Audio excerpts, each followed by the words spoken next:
President Uhuru Kenyatta has once again answered those fueling doubts on whether Jubilee members will automatically support his Deputy William Ruto in 2022. Uhuru says the Jubilee Grand Transformation Plan for Kenya will be completed by Ruto after he takes over State House in 2022. KTN's Chris Thairo reports.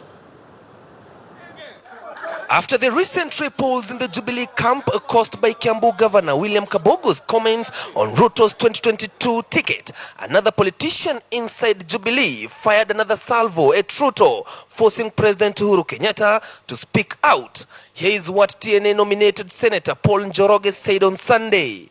Hata tujiona manifesto. Unajua hatuna hata manifesto ya 2022. Yeah? Sasa unaona without manifesto, without hata hatujui hajatuambia exactly wanaenda na nani, ndio tuangalie vile mambo itakuwa.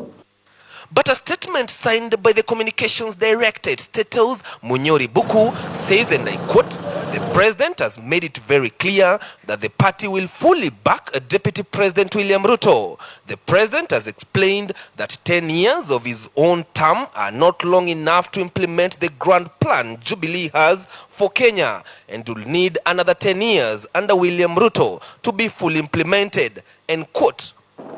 The president, who is currently in Botswana on an official visit, is on record that the Jubilee government will rule for 20 years.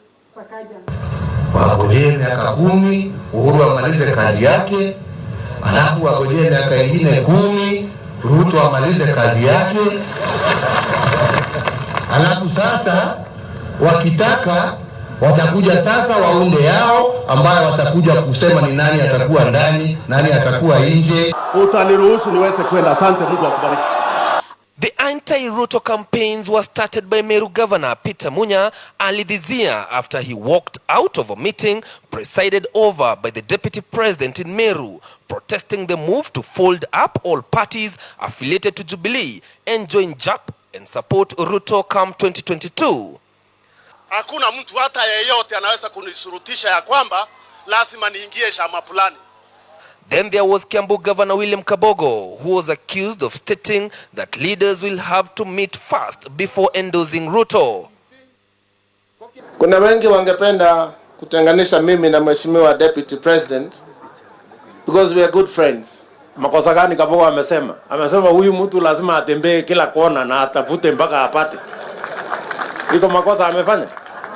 Hiyo maneno mzuri, hiyo kura mimi nitatafuta kabisa bwana Kabogo. Hii nitafanya juu chini.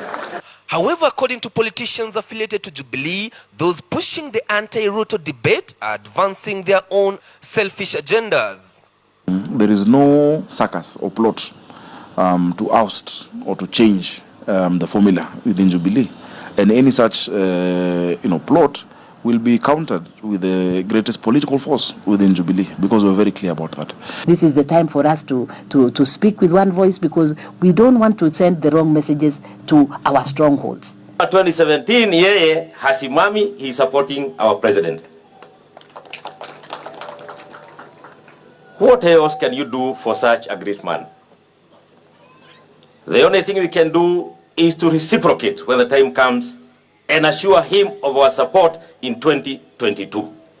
The anti-Ruto 2022 presidential campaigns seems to be gaining momentum, but with the 2017 general elections fast approaching, will the differences between Jubilee legislators affect the relationship between Uhuru and Ruto? Our real problem should be about 2017 for now. That if we are keeping on talking about 2022, we may miss the point about 2017. Because if there is no 2017 and we don't win in 2017, then there is not even that question of whether we are going to be in the same coalition or not. The Deputy President is yet to respond to the growing campaign against his 2022 presidential ambitions. Chris Thairo, KTN News.